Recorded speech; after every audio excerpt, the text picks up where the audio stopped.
Hi, just wanted to share with you two short dreams that I've had related to Trump. The first one I posted on the first video I posted on the channel. It had to do with him giving a speech outside, giving orders on which day each person needs to worship on. But about a year later, in October of 2018, I had another dream, and it was about him and the date of February 25th. Now, when I woke up, I could not remember the event, but I know it was related to that date, February 25th. So just wanted to share that with you. God bless. As you just heard there in the dream from a brother, Seventh-day Adventist brother down in Florida, sharing in regards to the dream that he had about Trump. And this was over 4 years ago that he had this dream. And I just want to reiterate the fact that Trump declaring a day of worship, we know that that day will be Sunday. And he has already stated that he wants to bring back the churchgoer. Notice here in this clip from Trump just recently within the last 60 days. It's going to bring back the churchgoer. I mean, you have to see. I don't like the charts when I see charts where they're going in the wrong direction. We don't like that. We're going to bring it back. And I really believe it's the biggest thing missing from this country. It's the biggest thing missing. We have to bring back our religion. We have to bring back Christianity in this country. So just as you heard Trump declaring the desire to bring back the churchgoer, and because the charts are headed downward in church attendance, they want to bring back the Sunday blue laws. And this is where we are. And when we consider Project 2025, notice here what it says in this screenshot from the Project 2025 and what they desire to do in the very near future.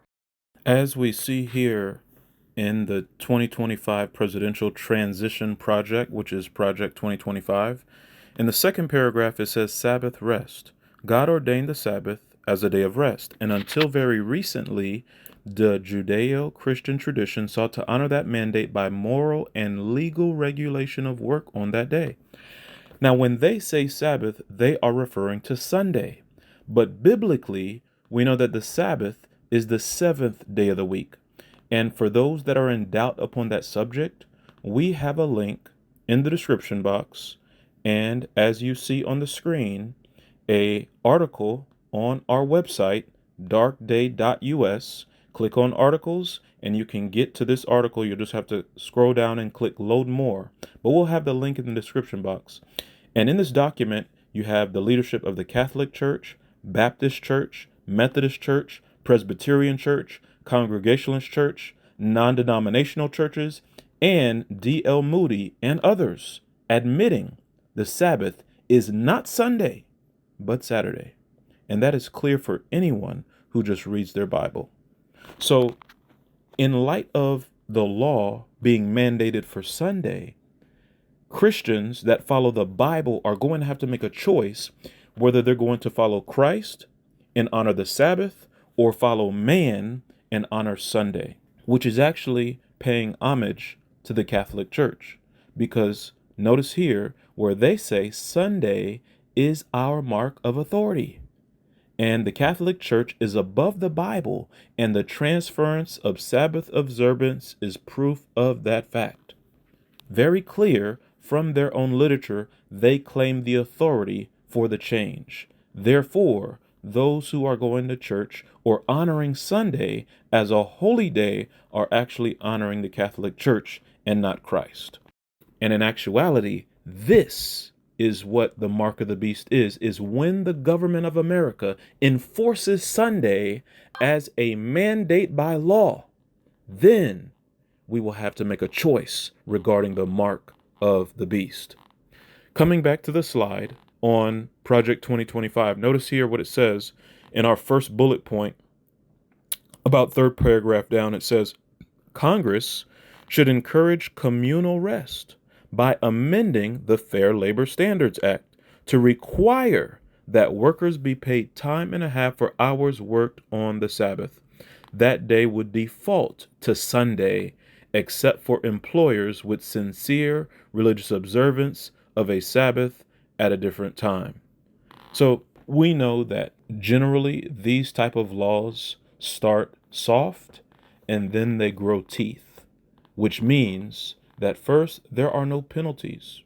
First it could be introduced under the Harris Biden administration first as a climate rest. It could be, and this is truly what I expect to take place, is that the Harris Biden administration will introduce it as a climate rest.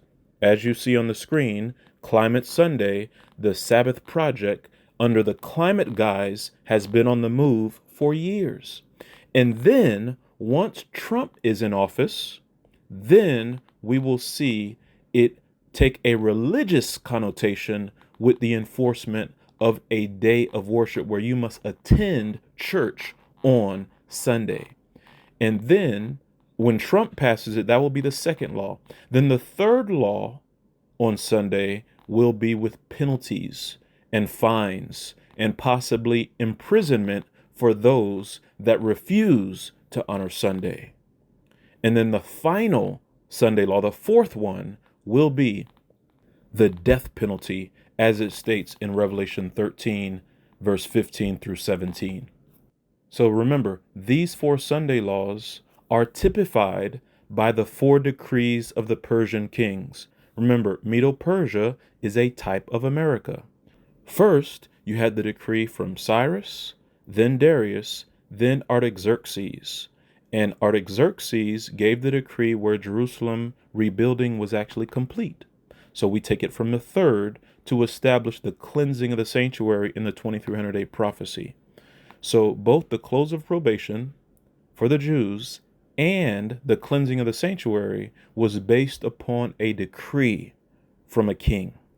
So we must pay attention to politics. We must pay attention to the White House, but that doesn't mean we must get involved in voting. I am a Christian and I am neither Democrat or Republican, because really, when you study it, and then the 4th decree, when we look at Medo-Persia from Ahasuerus, who gave the death penalty in the days of Esther. So that's 4 decrees from Persian kings, which typify the 4 stages of the Sunday law. So brothers and sisters, let us prepare. Time is running out, and the fact that God has given this dream of Trump declaring a day of worship, we could see a Sunday law in 2024. Do not delay your preparation for 2025, because tomorrow is not promised. Jesus is coming soon, and now is your opportunity to surrender and do what you can for others so that we might enlarge God's kingdom and finish the sealing work as we co-labor with Jesus Christ. Let us be about our Father's business, because time is almost up.